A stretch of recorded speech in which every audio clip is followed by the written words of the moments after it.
Hello दोस्तों, मैं रवि त्रिपाठी। आप लोगों की अकाउंट्स की क्लास मैं स्टार्ट करना चाहता हूं। अब जो अकाउंट्स की क्लासेस हैं उसमें आपको, जैसे मैंने आपको ऑनलाइन क्लासेस, कल मैंने ऑनलाइन क्लास एक ली थी, उसमें कुछ प्रॉब्लम रह सकती है।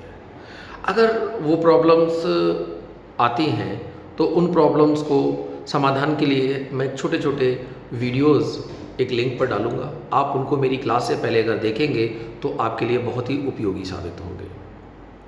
चलिए, मैं आपको कुछ एनपीओ के बारे में बताता हूं जो मैंने लास्ट क्लास में डिस्कस किया था। हमें कोई भी क्वेश्चन अगर एग्जाम के अंदर आता है तो रिसीप्ट एंड पेमेंट एक ऐसे करके अकाउंट क्वेश्चन के अंदर गिवन होगा। हमें यहां ढेर सारी एडजस्टमेंट दे रखी होंगी जिनकी मदद से हमें फाइनल अकाउंट बनाने के लिए, सॉल्यूशन करने के लिए इनकम एंड एक्सपेंडिचर अकाउंट बनाना पड़ेगा। साथ में हमें क्लोजिंग बैलेंस शीट भी बनानी पड़ेगी और इन सब के साथ हमें बनाने पड़ेंगे 5 वर्किंग नोट। कितने वर्किंग नोट? 5। पहला वर्किंग नोट सब्सक्रिप्शन, सीखेंगे कैसे। दूसरा वर्किंग नोट एक्सपेंसेस का सीखेंगे। तीसरा वर्किंग नोट कंज्यूमेबल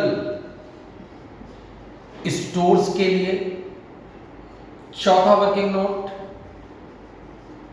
एसेट्स के लिए और 5वां working note fund base accounting के लिए।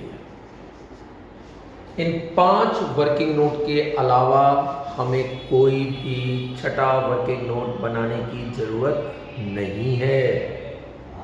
समझिए मेरी बात को, फॉर्मेट ही सबसे अहम है। इस रिसीप्ट एंड पेमेंट में यहां पर हमेशा ओपनिंग बैलेंस होता है, यहां पर क्लोजिंग बैलेंस होता है और यहां पर ढेर सारी रिसीप्ट्स होती हैं। रिसीप्ट्स का मतलब है कि जो हमें पैसा मिलता है, और यहां पर होती हैं हमारी ढेर सारी पेमेंट्स। पेमेंट्स का मतलब होता है कि जो हम पैसा कहीं पर भी पे करते हैं। अब हमें ये एडजस्टमेंट दे रखी है। इन एडजस्टमेंट में हमें 5 तरीके की इंफॉर्मेशंस होती हैं। Number 1 subscription, number 2 expense, number 3 consumable store, number 4 assets, number 5 fund base accounting. बेटा फिर बोल रहा हूं, 5 एडजस्टमेंट होती हैं, मीनिंग 5 एडजस्टमेंट होती हैं। 5 के अलावा छठी एडजस्टमेंट नहीं होती।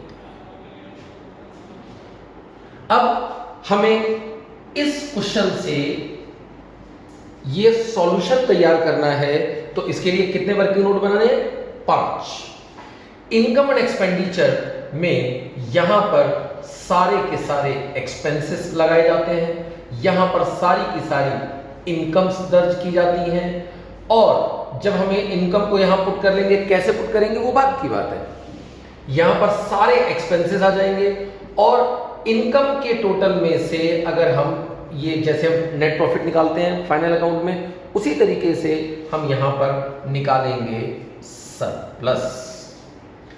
कभी कभी यहां पर जो ये क्लोजिंग बैलेंस शीट है, इसके साथ हमें कभी कभी ओपनिंग बैलेंस शीट भी बनानी पड़ती है। मैं आपको ओपनिंग बैलेंस शीट दिखाता हूं, देखिए। यहां पर हमें एक बनानी पड़ेगी ओपनिंग बैलेंस शीट।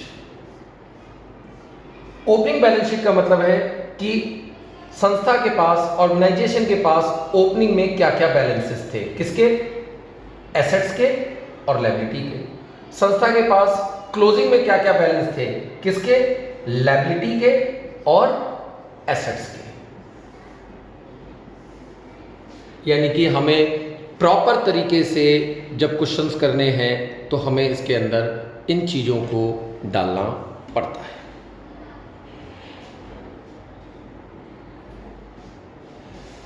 इस वीडियो को मैं यहीं समाप्त करता हूं। सबसे पहले आपको ये चीज़ें समझनी चाहिए और साथ में इनको सॉल्व करने के हमारे कुछ 6 स्टेप्स हैं, वो मैं आपको नेक्स्ट वीडियो में शेयर करूंगा और 5 ये वर्किंग नोट बनाने का तरीका मैं आपको क्लास में समझाऊंगा या मेरे वीडियो पर आएगा। ठीक है, थैंक यू।